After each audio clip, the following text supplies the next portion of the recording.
이제 다시 할까요? 네, 네. 예. 예배만큼 중요한 것이 말씀을 통해서 하나님과 만남을 체험하는 것이죠. 하나님을 만나는 방법은 여러 가지가 있어요. 어떤 분은 찬양을 하면서 또 이제 기도하면서 또 어떤 분은 임재하면서 또 우리의 삶 속에서 또 여러 가지 음성을 듣고 이렇게 하면서 또 예배를 통해서 하나님과 만남을 체험하죠. 그래서 우리 마음에 확신이 들지 않거나 마음이 힘들거나 또 삶이 고통스럽거나 또 기도가 되지 않거나 그럴 때는 찬양하거나 예배를 하는 것이 가장 좋은 방법이세요. 그래서 또 성경을 읽는 것도 많이 좋지요. 설교를 준비할 때 빼고는 성경을 읽는 것 자체가 즐겁기 때문에 성경을 자주 읽어요. 특별히 어떤 일로 신경 쓰이고 골치가 아프고 그럴 때는 시편을 자주 읽습니다. 이 시편에는 다윗이 많은 고통 속에 환난 속에서 시편을 지었기 때문에 그의 온갖 감정들이 다 세세하게 표현되어 있어요. 그래서 시편을 읽으면서 그 속에서 내 마음이 공감하는 내 목소리가 들릴 때까지 읽어요. 그러다가 그 시편이 내 목소리가 들리면 내 마음과 공감이 이루어지면 내 마음의 울부짖음을 시편에서도 똑같이 노래하고 있는 부분을 읽게 되면 거기에서 읽는 것을 멈추고 그 말씀을 먹어요. 여러 번 읽고 묵상하면서 말씀을 먹어요. 마치 양이 푸른 풀밭을 발견하고 열심히 뜯어먹는 것처럼 그렇게 하는 거죠. 그래서 그 말씀을 먹으면서 하나님과의 다윗과의 상호작용을 하고 또 실제적인 하나님의 나를 향한 말씀을 듣고 그리고 하나님의 임재를 거기서 취해요. 하나님의 임재가 성경 안에서 말씀 안에서 말씀들을 통해서 이렇게 보여지게 하고 함께 되어지죠. 그 여러 시편 중에서 이 27편은 대담한 담대한 믿음의 용기가 표현되어져 있어요. 이 다윗은 지금 아마도 많은 전쟁, 특별히 다윗을 죽이려고 작정하고 쫓아온 군대에 의해서 죽이기 위해서 진을 치고 있는 그런 상황이 표현되어 있어요. 3절에 보면 그렇게 나를 대적하여 진칠지라도 내 마음이 두렵지 아니하며 이렇게 쓰여 있는 걸 보면 그런 상황에서 이 노래를 시를 지은 것 같아요. 근데 이제 1절을 보면 여호와는 나의 빛이요 나의 구원이시니 내가 누구를 두려워하리요. 여호와는 내 생명의 능력이시니 내가 누구를 무서워하리요. 이렇게 다윗은 그래서 담대한 믿음의 사람이었어요. 매우 담대한 사람이었어요. 전쟁터에서도 죽고 사는 것에 대해서 두려워하지 않았어요. 근데 거기에는 늘 믿는 믿음이 있었죠. 하나님에 대한 믿는 데가 있었어요. 나의 산성이 되시고 방패가 되시고 창이 되시는 하나님을 확실하게 신뢰하고 믿었던 다윗은 원래 강심장으로 태어난 사람은 아니었어요. 그래서 담대한 사람도 있어요. 영화 보면은 300이라든지 무슨 저기 아킬레스 장군 나오는 데 있잖아요. 그런 트로이 전쟁이라든지 이런 데 보면 강심장도 있어요. 보면. 그렇지만 다윗은 강심장은 아니었어요. 단지 하나님과의 관계가 매우 좋은, 하나님과의 소통을 할 수 있는 그런 것을 늘 하면서 믿음이 생겨나고 담대함이 만들어지고 그래서 강해진 그런 사람이었어요. 우리는 좀 몸이 아프거나 재정적으로 힘들거나 인간관계가 좀 문제가 생기거나 그러면 낙심하고 힘들어하는데 다윗은 담대함을 넘어서 아주 당당하기까지 해요. 그래서 6절에 보면 그때 나는 나를 에워싼 저 원수들을 내려다보면서 머리를 높이 치켜 들겠다. 주의 장막에서 환상을 올리며 제물을 바치고 노래하며 주님을 찬양하겠다. 새번역은 이렇게 되어 있어요. 머리를 적들 사이에서 머리를 높이 들겠다. 이거는 그러니까 이제 1편에서 노래하는 것과 같은 거죠. 사망의 음침한 상을 주시는 하나님을 기뻐한다는 것처럼 나를 에워싼 원수들을 내려다보면서 머리를 높이 치켜들 수 있다. 나는 이렇게 노래하는 걸 보면 다윗의 믿음이 정말로 진정한 믿음을 가지고 있어요. 하나님을 향한 완전한 믿음, 하나님을 향한 완전한 신뢰, 이것이 다윗에게는 있었기 때문이에요. 여러분 모두도 다윗처럼 담대한 믿음을 고백하는 그런 하나님 나라의 용사들이 되시기를 축원합니다. 근데 이제 하나님께서 담대하라, 너는 담대하라, 두려워하지 말라, 담대하라는 말씀을 누구한테 전해 주셨었죠? 모세와 여호수아에게. 근데 이제 여호수아에게 너는 담대하라, 두려워하지 말라, 이런 하나님 음성을 주셨어요. 여호수아 1장 7절 9절을 보면 오직 강하고 극히 담대하여 나의 종 모세가 내게 명령한 그 율법을 다 지켜 행하고 좌로나 우로나 치우치지 말라. 그리하면 어디로 가든지 형통할 것이다. 내가 네게 명령한 것이 아니냐. 강하고 담대하라. 두려워하지 말며 놀라지 말라. 내가 어디로 가든지 내 하나님 여호와가 너와 함께 하느니라. 근데 이제 이 여호수아에게 주셨던 말씀, 담대하고 두려워하지 말라, 이 말씀은 뭐를 위해서 그렇게 하냐고 하면 나의 종 모세가 네게 명령한 그 율법을 다 지킬 때, 율법을 지켜 행할 때 너는 담대하고 두려워하지 말라 라는 거였어요. 그냥 조건 없이 너는 무조건 담대하고 두려워하지 마라, 내가 너와 함께 하겠다, 이러면 굉장히 좋았을 텐데 조건이 붙어 있었어요. 그 율법을 다 지켜서 행할 때 이쪽으로나 저쪽으로나 치우치지 말라, 오직 율법만을 지켜라, 이렇게 명령을 하시고, 그럴 때에 내가 그 명령을 내가 너한테 하는 것이 아니냐, 특별히. 그러니 너는 담대하고 두려워하지 말라, 놀라지도 말라, 평강하고 안식하고 나를 믿고 그리고 담대함을 가지고 내 명령을 따라서 행하라 라고 하신 거예요. 뭐를 위해서? 율법을 지키는데. 그런데 다윗에게는 그게 아니고, 그래서 여호수아는 담대함이 좀 있었지요. 그렇죠? 정탐꾼으로 갔을 때 두 명의 용감한 하나님만을 바라본 두 사람으로 왔잖아요. 그래서 담대함이 있었어요. 적진에 가서 살피고 다 하고 올 만큼. 그리고 또 많은 사람들이 다 안 된다는데 저들은 하나님이 우리에게 붙여주신 밥이다, 이렇게 우리는 먹으면 된다, 이렇게 말할 정도의 용맹함도 있었어요. 그렇지만 여호수아에게는 하나님과 늘 함께하는 마음이 있는 게 아니라 하나님을 오직 믿습니다. 모세에게 함께 하셨던 하나님, 나도 하나님을 믿습니다 하는 믿음이 있었어요. 여호수아에게는 친밀함은 없었어요. 그래서 내가 너와 함께 하겠다고 말씀을 주시면서 담대하고 두려워하지 말라고 말씀을 하시는 거죠. 이것이 차이죠. 믿음의 차이가 있는 거예요. 그랬을 때 다윗은 하나님을 믿고 의지하는 것도 같지만 죽음과 삶이 갈라지는 피 흘림이 오직 있는 전쟁터를 누비면서도 두려워하지 않았어요. 담대함이 있었어요. 오직 하나님을 온전하게 신뢰하고 믿는, 그래서 두려움이 없었어요. 담대했었어요.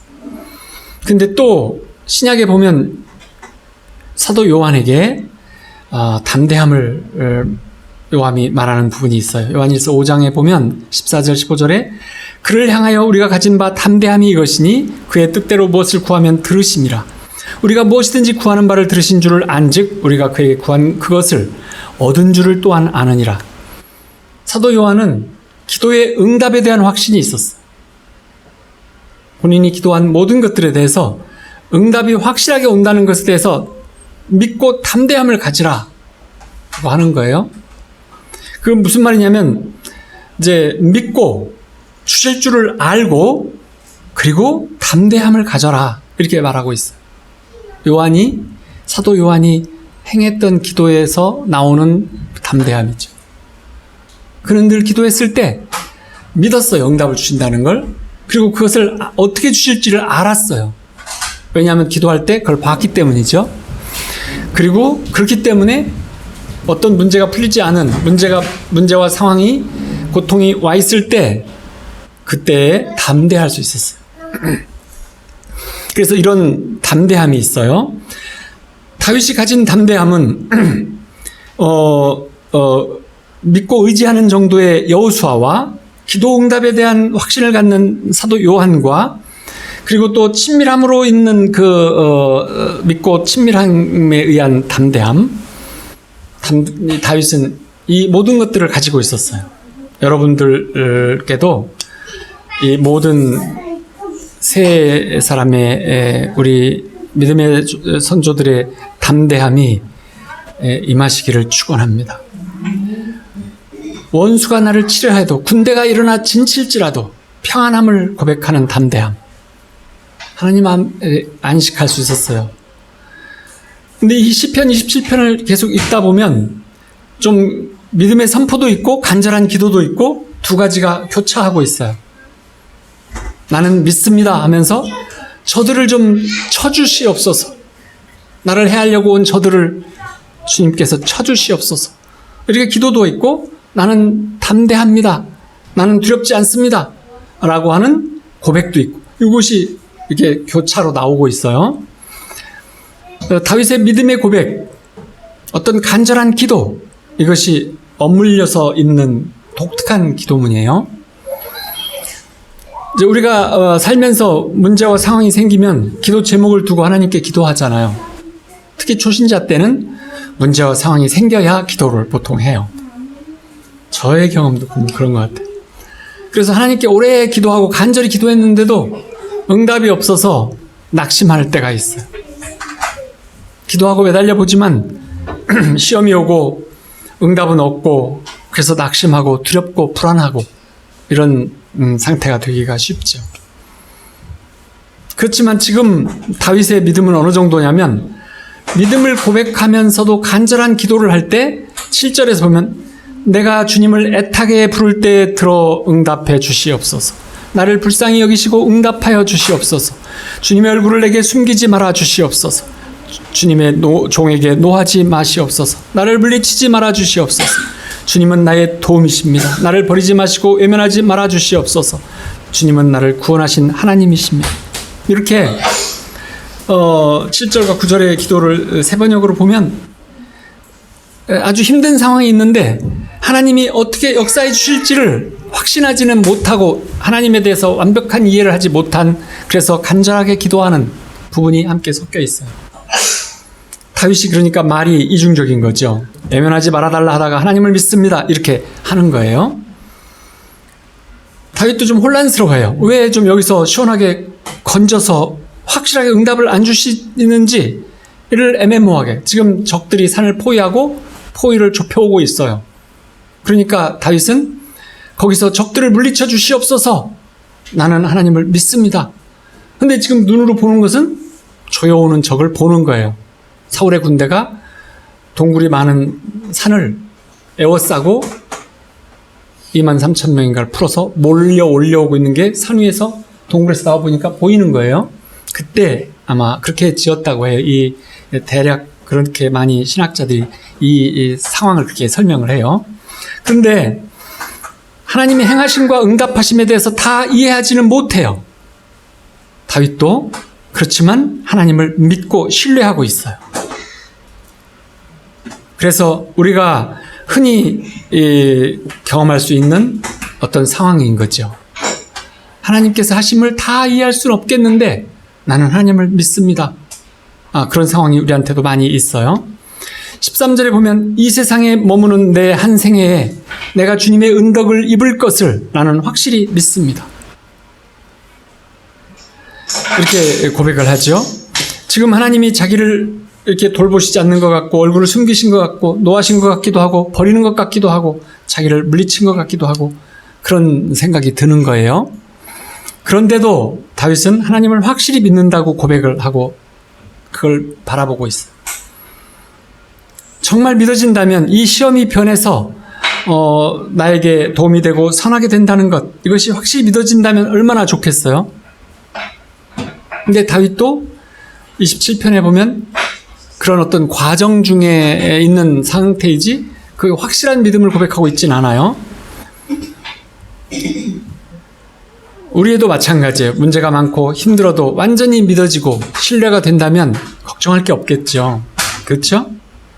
그런데 오늘의 주제는 뭐냐면 어떻게 하면 이런 믿음으로 이런 신뢰를 받고 신뢰를 가지고 살 수 있으면서 또 응답받는 삶을 살 수 있을까라는 것이에요.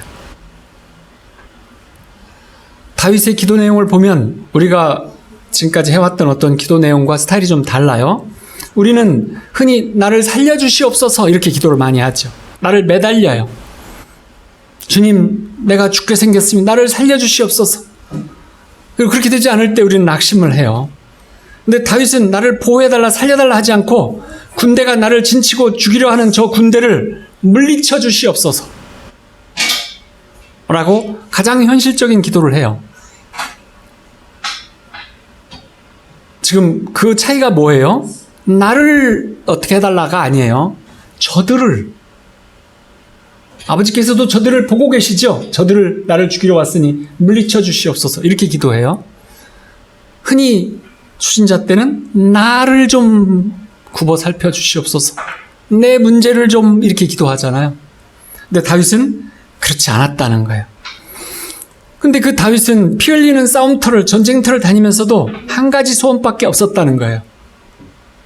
주님, 나에게 단 하나의 소원이 있습니다. 나는 오직 그 하나만 구하겠습니다.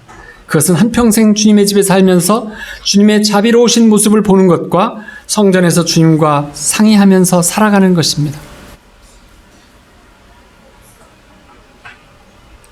단 한 가지 일이란 게 뭐예요?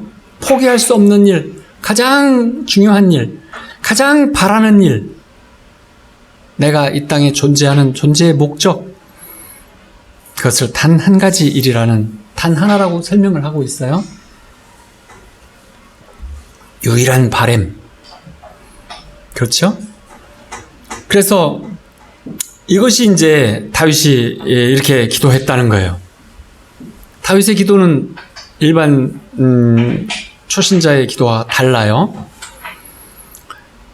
어떻게 이렇게 기도할 수 있었냐면 그는 하나님과 오랜 사귐의 시간이 있었어요. 임재를 통해서, 기도를 통해서, 찬양을 통해서, 예배를 통해서 오랜 사귐이 있었어요. 그래서 그 살아계신 하나님의 그 능력과 그 하나님의 성품과 하나님의 뜻을 잘 알고 있었어요. 그렇기 때문에 그렇게 기도할 수 있는 거였어요. 다윗에게 놀라운 일들은 한 가지가 더 있는데 이런 것도 놀라운 일이에요. 다윗은 지금 이곳에 500명의 사람들이 다윗을 따라와서 굴 속에 같이 숨어 있어요. 근데 그 500명은 사울왕한테 버림받은 자, 감옥에 갇혔다가 탈출한 자들, 마음의 상처가 너무 커서 가정에서 버림받은 자들, 그리고 세상 속에서 버림받은 자들, 사회에서 도태된 사람들이 500명이 따르고 있어요. 그러면 정말 아주 형편없는 집단이잖아요.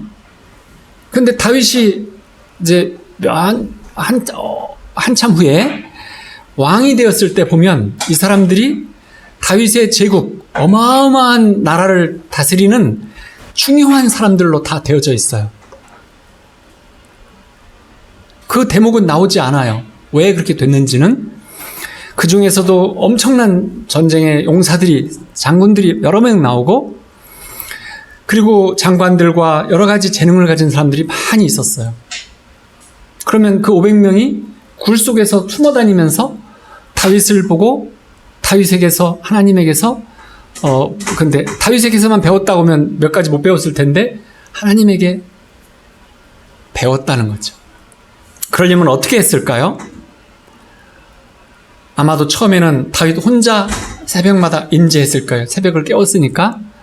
그래서 다윗이 새벽 임재를 하고 나면 이렇게 했을 거예요. 오늘은 성주산으로 오전에 피해야 돼. 우리 가자. 왜냐하면 저쪽 바다 쪽에서 올라올 것 같아. 가자. 그리고 다 피해서 이제 점심 먹으면서 보면 와 하고 저쪽에서 수천 명이 올라오고 있어요. 그러면은 이 부하들이 어쩌면 대장님은 어쩌면 그러지. 그 다음 날은 우리는 이번에는 저쪽 강가로 숨자. 왜냐하면 저기서 올 거야. 그러면 거기서 점심 먹으면서 성산 양쪽에서 막 와갖고 우르르 내려오고 있어요. 이제 그걸 어떻게 알 수 있었을까요? 예를 들면 그러면서 이 많은 부하들은 다윗 장군은 대단하시다. 어쩌면 그렇게 매일매일을 다 예측하고 알 수 있죠? 그때 다윗이 그것이 구하면 하나님께 구해야 돼. 나는 하나님을 믿기 때문이야. 아침에 내가 이렇게 있을 때 너희들도 다 누워. 이렇게 했을 거예요. 누워서 하나님을 기다려. 그리고 아마도 하나님의 성령이 함께 해주셨고 그렇지 않을 때는 또 안수해주고 하면서 그 성령의 그 풍성한 충만함을 늘 누렸을 거예요. 그 속에서 하나님께서 너는 지휘자가 되고 너는 찬양대가 되고 너는 그림을 그리고 너는 이걸 하고 너는 저걸 하고 이 재능들대로 탤런트대로 그들을 다 훈련시켜 주셨을 거예요. 그래서 시간이 있는 대로 그 훈련을 하고 배움을 찾고 그렇게 했을 거예요. 그러면서 그들은 엄청난 용사들로 변해갔던 거죠. 그 가장 저변에는 오직 다윗이 했던 새벽을 깨우는 임재가 중심이었어. 그걸 통해서 하나님과 친밀해진 다윗은 그래서 다윗은 늘 기도가 뭐냐면 오직 한결같이 드리는 기도는 하나였어요. 저는 오직 주님만을 구합니다. 오직 한 분으로 충분합니다. 늘 아버지 품에 안겨 있기를 원합니다. 주님을 저에게 더 많이 주시옵소서. 이렇게만 원했던 거죠. 그래서 자비로운 모습을 보는 것과 성전에서 주님과 소통하는 것. 그러면 그 성전과 주님의 집이 어디일까요? 다윗이 원했던 이 주님의 집 성전이 어디였을까요? 단 하나만 구하는 그 집. 하나님의 보좌였을 거예요. 어떤 목사님들을 보면 교회다, 주님의 집이라고 했으니까. 또 삶 전체다, 맞아요. 그렇죠. 하지만 다윗의 마음속에는 늘 하늘 보좌가 마치 뱃사람들이 북극성을 보고 항해를 하는 것과 같이 중심이 북극성이에요. 배를 탈 때는 나침반으로 북극성을 가리키고 방향을 정해서 가잖아요. 그것처럼 하나님의 보좌가 북극성처럼 북성극? 아니죠. 북극성처럼 이렇게 다윗에게는 늘 하나님 나라의 중심만을 바라보고 있는 삶이었어요. 그래서 다윗은 주님 제게 돈이 없어요. 제게 무기가 없어요. 저는 힘들어요. 좌절했어요. 저를 성공시켜 주세요. 이런 기도를 하진 않았어요. 다윗은 그런 기도를 하지 않았어요. 오직 하나님과 친밀한 사람일수록 그 한 가지만을 구해요. 하나님과 함께하는 일, 성령님과 늘 그 안에서 함께하는 일, 아버지 품에서 늘 안식하는 일, 주님의 뜻을 받드는 일, 하나님 나라를 구하고 전하는 일, 오직 한 가지만을 구할 수밖에 없게 돼요. 근데 이제 하나님과 친밀하지 않은 사람일수록 항상 문제를 가지고 주 앞에 나아가요. 추구하고 바라는 것이 많을수록, 포기할 수 없는 것들이 많을수록 두려움이 많아요. 그런데 예수님은 뭐라고 하세요? 십자가에서 모든 것을 포기해라. 너 자신을 포기해라. 내 생각, 내 욕심, 네가 바라는 꿈, 모든 것들을 다 포기해라. 다 포기하고 하나님께서 너를 잘 아시기 때문에 내가 가지고 있는, 내가 잘할 수 있는 하나님이 원하시는 것을 너에게 들려줄 때 너는 그것에 순종하면 된다. 아주 쉬운 것. 내 막대기가 가지고 있는 것이 뭐냐? 그 막대기라면 그 막대기를 내놔라. 이렇게 하시는 거죠. 내가 가지고 있는 것. 그것을 하나님은 해서 그쪽으로 하나님께서 인생의 길을, 내가 잘할 수 있는 탤런트를 꼭 피워주시는 거죠. 내가 해야 될 어떤 것을 주시는 거예요. 하나님께서 맡기는 것이 있을 때 권세를 같이 주세요. 그리고 하나님의 임재 안에 있을 때 충만한 능력을 주세요. 여러분들이 능력을 구하시면 임재를 늘 하시면 돼요. 바랄 것 없어요. 그냥 하나님 품에 있는 것을 늘 즐겨서 있게 되면 드디어 하나님께서 친밀한 자에게 뭘 줘요?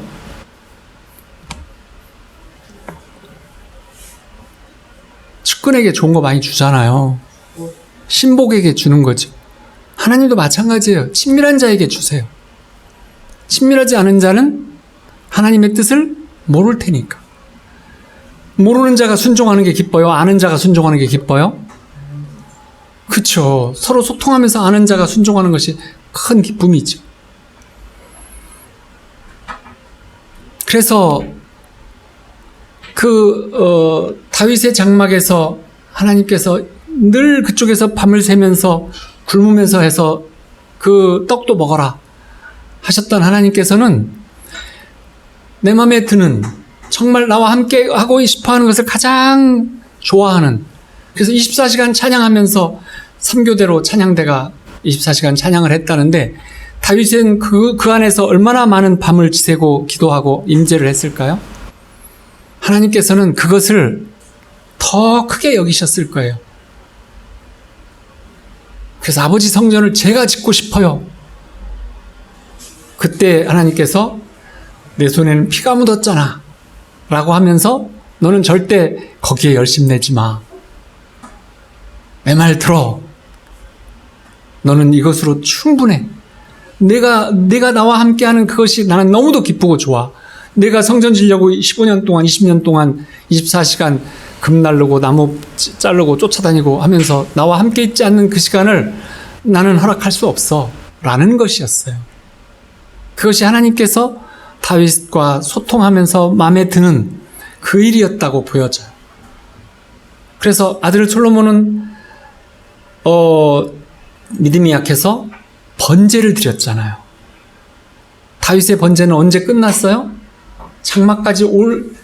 다윗의 장막까지 언약궤를 모실 때까지만 번제를 드렸고 소를 잡았고, 그 다음에는 그걸 잡지 않았어요. 왜 그랬죠?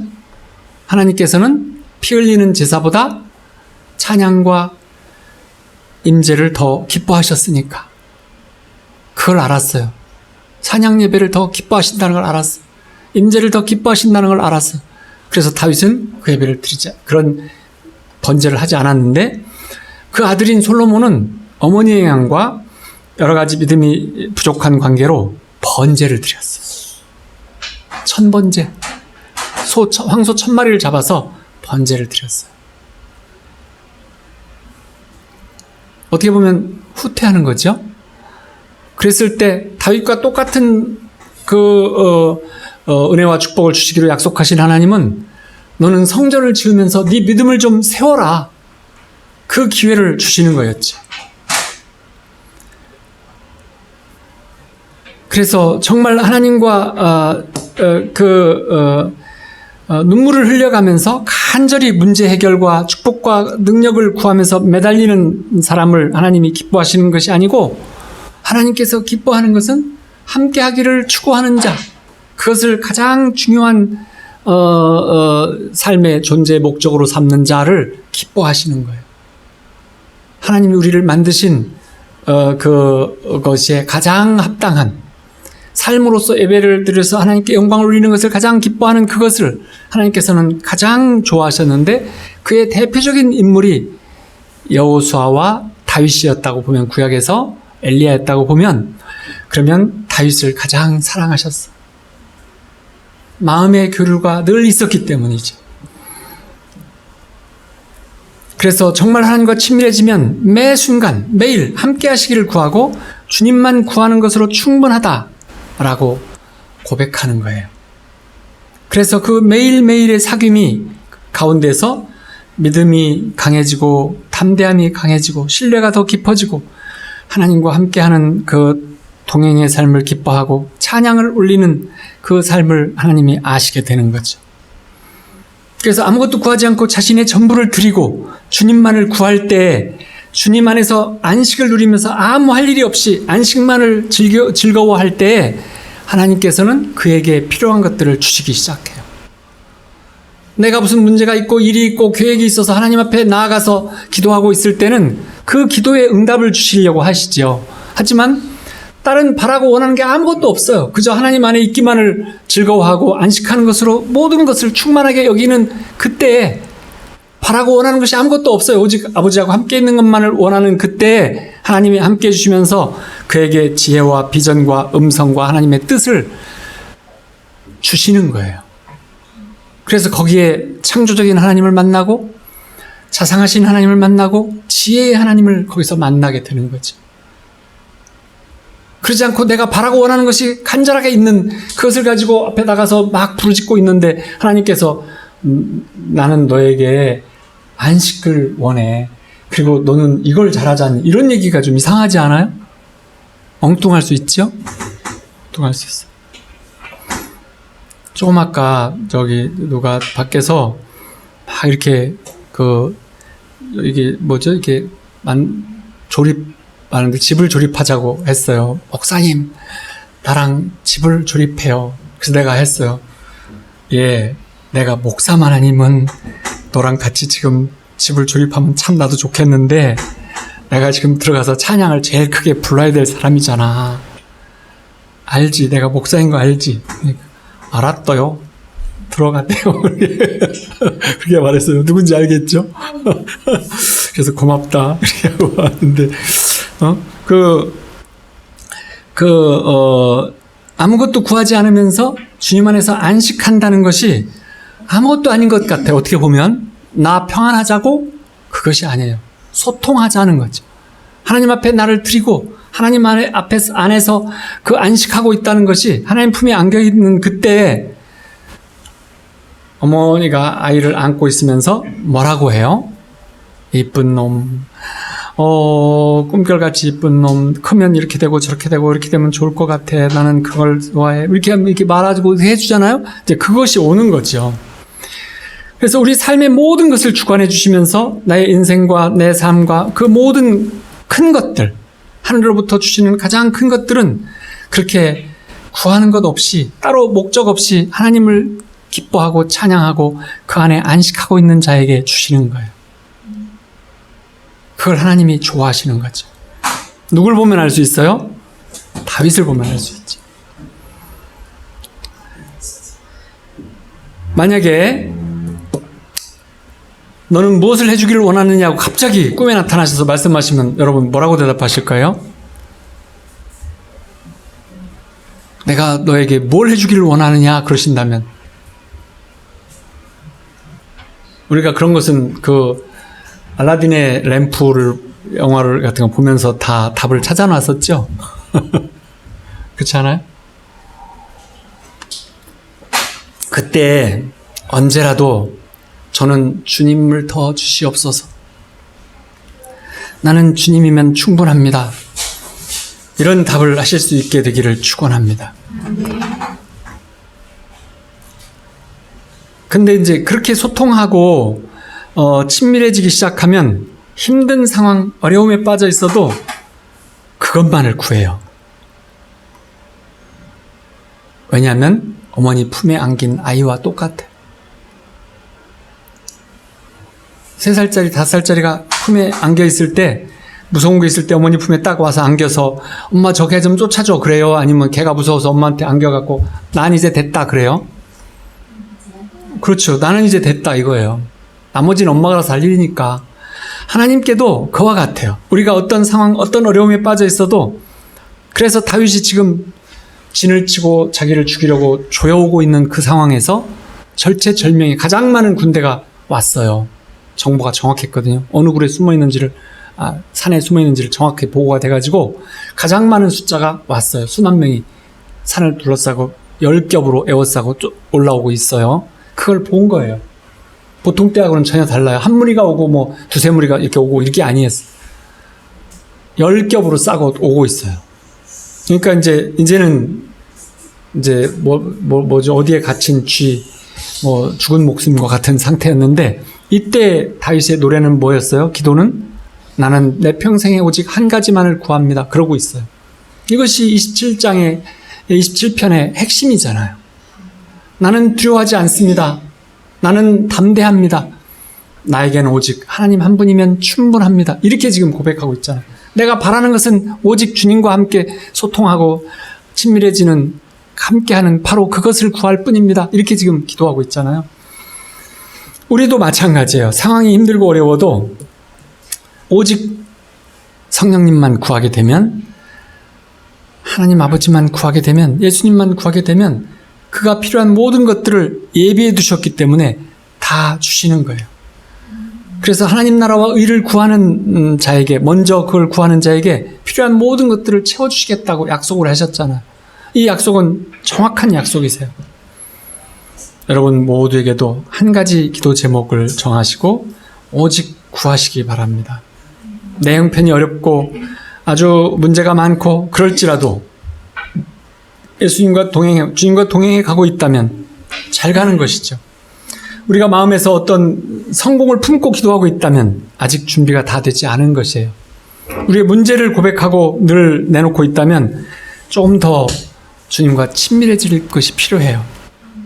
다윗은 왜 이렇게 하나님의 삶을 어렵게 만드는지 요 27편을 지은 노래할 때는 이해할 수가 없었어요.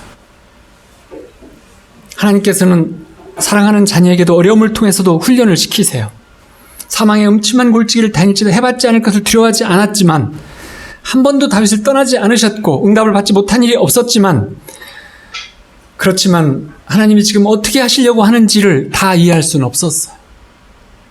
하지만 하나님께 다 드린 사람에게는 가장 적절한 때 그의 삶을 높이시고 영광의 자리까지 올려주시는 그런 일이죠. 그걸 우리는 알 수 없어요. 1940년에 중국의 가정교회가 막 이렇게 번창하기 시작했을 때 어떤 25명이 가정교회 사람들이 예루살렘까지 전도하라는 음성을 들었어요. 교인 전체가 25명이었던가 봐요. 그래서 이제 가정교회 사람들이 응답을 받고 단합을 했어요. 그래서 예루살렘까지 전도하면서 가자. 그래서 가면서 많은 중국 사람들을 만나고 이슬람권 사람들도 만나고 그 무속인들도 만나고 그런 사람들을 만나가면서 전도를 하면서 막 갔어요. 그래가지고 중국 국경, 중국이 크니까 저쪽 예루살렘을 향해서 저쪽 그냥 서쪽으로 가야지 예루살렘을 가잖아요. 그 사막도 지나고 험한 산 거의 끝에쯤 갔는데, 그때쯤 한참을 가고 몇 개월을 갔어요. 그런데 거기서 그때쯤 공산국가로 바뀌어버렸어요. 그래가지고 공안에게 붙잡혔어요.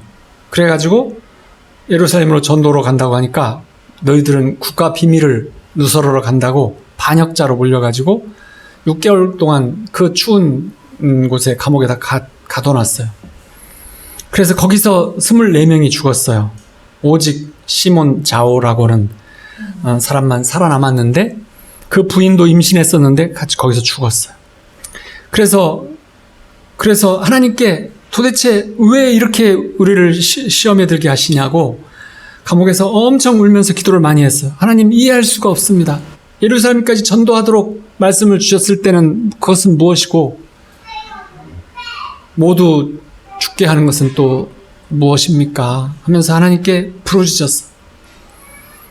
근데 한 번은 감옥 안에 있는 사람들이 하나님 믿고 하나님께만 막 이렇게 하니까 그걸 미워가지고 가장 추운 통로로, 이렇게 통로 쪽 구석으로 혼자만 밀어냈어요. 창가에 통로로, 엄청 추운 곳으로.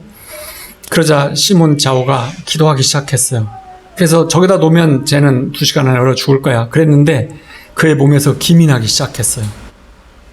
그러면서 더워하고 옷을 벗기 시작했어요. 그러자 그 감옥 안에 있는 사람들이 갑자기 하나님이 무서워졌어요. 하고 우리가 잘못했다고 하면서 다시 이렇게 이쪽으로 오라고 해서 그런 일이 있었는데, 그리고 이제 하나님을 믿지 말라, 공산당을 믿어라, 이렇게 압박이 왔을 때 그것을 이제 하나님을 버릴 수 없다고 이렇게 고집을 부리다가 두개골이 깨지도록 두들겨 맞아서 인사불성돼서 누워 있었는데, 비몽사몽간에 음성이 들렸어요. 사랑하는 나의 아들아, 내가 너를 사랑한다, 이런 말씀이었어요. 그래서 그는 무려 40년을 감옥에서 견디고 나왔어요. 그러니까 1945년도니까 85년도에 이제 나온 거예요. 너무나 변해버렸어요, 중국이. 아는 사람이 아무도 없어요. 자기 가족도 다 죽었고, 그리고 이제 다 변했고, 그리고 감옥에 갔다 와서 갈 데도 없어요. 친척 찾아갈 수도 없고. 그래서 누군가 나에게 도움을 달라고 하면서 터덜터덜 걷고 있는데 어떤 사람을 만났어요. 그러면서 당신 하나님을 믿으면 어떻겠냐? 그래서 나 하나님을 믿고 있다. 그러면 우리 지하교회로 가자. 그때가 이제 중국의 지하교회가 막 이렇게 커져갈 때였는데, 그 교회에 가서 낯선 사람이 왔는데 보통 사람 같지 않거든요. 그래서 이제 간증을 좀 하라고 하니까 그동안 감옥에서 하나님을 경험한 많은 얘기들을 하고 하나님이 이끄시는 운명의 삶을 간증을 했는데, 성령께서 그 지하교회에 성령께서 함께 해주셔서 많은 사람들이 성령의 불을 받고 변화가 생겼어요. 그러면서부터 그는 죽을 때까지 13년 동안 많은 중국 교인들에게 하나님을 간증하고 성령님을 전했어요. 그래서 성령의 사람들을 세웠어요. 그래서 그가 예루살렘까지 순탄하게 전도여행을 갔다가 왔더라면 죽기 전에 깨달은 거예요. 내가 아마 수천 명 정도 전도했을지도 몰라. 그렇지만 하나님의 뜻은 그에게 수백만 명을 전도하라는 거였어요. 그래서 13년 동안 수백만 명을 전도했어요. 성령을 전했어요. 성령의 사람들로 세웠어요. 그래서 고난받는 중에 하나님의 뜻을 제대로 헤아린다는 것은 쉽지 않은 거예요. 하나님을 이해하지 못했던 다윗, 시편 27편을 노래하고 쓸 때, 그때 다윗은 마지막 절에서 뭐라고 말하냐면 강하고 담대하게 하나님을 기다리겠다, 그렇게 하고 끝나죠. 다시 한번 마지막 절만 읽어봐요. 너는 여호와를 기다릴지어다. 강하고 담대하며 여호와를 기다릴지어다. 13절. 내가 산 자들이 땅에서 여호와의 선하심을 보게 될 줄 확실히 믿었도다. 내가 사는 날까지 하나님의 선하신 것을 경험하게 될 것을 나는 확실히 믿습니다. 이렇게 고백하는 거예요. 이 고백이 그 고백이에요. 그래서 우리도 단 하나만 기도하고 구하는 일, 그래서 그것이 가장 중요한 거예요.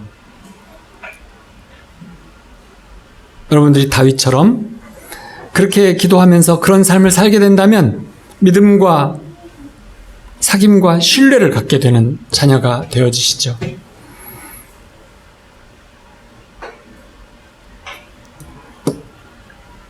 하나님 말을 구하고 믿는 이유가 거기에 있는 거예요. 세상의 모든 어려움과 실패가 흔들 수 없게 만들어주세요. 마귀가 힘을 쓸 수 없도록 해주신다는 거죠. 어떤 힘든 교회 목사 사모님이 암수술을 받고 있는데, 수술실 앞에서 이 목사님이 이제 간절하게 주님께 기도하면서 주님을 만났어요. 그래서 물으셨어요. 하나님께서 너 지금 많이 힘드냐? 네, 하나님, 저 많이 힘듭니다. 그래, 너 지금 많이 고통스러우냐? 네, 무척 고통스럽습니다. 그러자 다시 물었어요. 너 그러면 지금 불행하냐? 그리고 가만히 생각해 보니까 그건 아닌 것 같아요. 불행하지는 않습니다.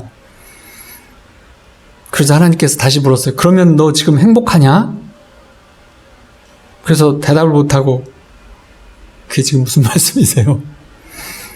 그러자 다시 물으셨어요. 너 지금 행복하냐? 그래서 이제 그때부터 고민에 빠졌어요. 그래서 생각이 이제 우리 가족이 모두 구원받았고 주님께서 함께 하시는 가정이 되셨고 모두가 하나님의 일을 잘 하고 있고 그리고 이 암수술을 받고 나면 이제 회복을 할 것이고 그러면 이제 우리 더 열심히 하나님 앞에 나라를 구하는 삶을 살 것이고 그래서 그런 생각이 떠오르자 대답을 했어요. 저는 주님이 늘 함께 하신 것을 알아요. 그래서 우리 아내가 수술 받을 때 옆에서 지켜주시는 하나님 계시기 때문에 저는 정말로 행복해요. 그러자 그 대답을 하고 있었더니 갑자기 이 목사님이 한숨이 한번 후 하고 나오더니 너무나 깊은 평안이 밀려오기 시작했어요. 그래서 불안과 두려움과 여러 가지가 싹 사라졌어요. 그리고 저 속에서 평안이 쭉 오더니 감사가 나오기 시작했어요. 그래서 그 대기실에서 찬양을 부르기 시작했어요. 그리고 나서 암수술을 마치고 나왔는데 누가 더 복을 받은 거예요? 지금 암수술을 받는 사모예요? 아니면 하나님을 지금 만나서 평안을 찾은 목사님이에요? 누군지 누가 더 복을 받은 거예요 지금? 예, 감사합니다. 무슨 얘기하는지 모르겠네. 그렇게 이제 기적이 일어난 거죠. 수술실에서 기적이 일어났고 대기실에도 기적이 일어났고 이렇게. 그래서 많은 문제와 상황이 있지만 예수님을 모신 하나님을 모신 성령과 함께하는 사람들에게는 문제가 아닌 거예요. 모든 문제는 뭐예요? 시험을 통과하면 더 큰 축복으로 가게 되는 과정인 거죠. 그래서 다윗처럼 고백해야 돼요. 내가 구하는 한 가지는 오직 하나님, 성령님 뿐입니다. 오직 예수님만을 구합니다. 내 삶에 동행해 주시기 원합니다. 주님을 더 알기 원합니다. 주님을 더 주시옵소서. 내 안에 오직 왕이 되신 예수님, 당신을 통해서 모든 하나님의 뜻을 이루는 제가 되게 해 주시옵소서. 그래서 내 형편과 상황에 따라 사는 게 아니고 오직 주님만 바라보고 사는 자가 되기 원합니다. 이 기도가 여러분 모두에게 함께 하시기를 축원합니다. 그래서 하나님 안에서 평강을 누리고 하나님의 선하심을 맛보는 자에게는 마귀의 세력들, 불안, 두려움, 우울, 절망 이 모든 것들에게는 정말로 아주 그들이 좌절하고 나가 떨어지게 돼 있어요. 그래서 하나님의 선하심을 맛보고 그래서 우리 안에 평안을 누리게 되면 하나님을 만나서 우리 안에 안식을 그 안에서 누리게 되면 하나님이 원래 의도하신 대로 했던 것에 반대되는 마귀의 모든 속성들에서 되는 어떤 신경쇠약, 감정의 고통들, 정신적인 압박감들 이런 것들에 휘둘리지 않는 삶을 살 수 있게 돼요. 여러분 모두가 그런 친밀함을 구하는 것을 하려면 우리는 예배드려야 되고 우리는 찬양해야 되고 말씀을 읽어야 하고 그리고 또 열심히 기도해야 하고 그리고 새벽마다 아침마다 임재의 시간을 가져야 할 것입니다. 임재를 통해서 사귐이 있고 친밀한 것에 들어가시기 바랍니다. 그 친밀함이 있으면 성령님이 늘 함께 하심을 인식하고 하나님을 인정하며 살 수 있는 삶이 기다리고 있어요. 우리 미라클 교우 여러분, 우리 모두 다윗처럼 새벽에 열정적인 임재, 하루를 삶을 열정적으로 사는 삶의 예배, 그리고 항상 뜨거운 심장을 가진 그것으로 드리는 예배를 드리는 삶의 예배자로 사시기를 축원하겠습니다. 아멘. 우리 함께 기도하겠습니다.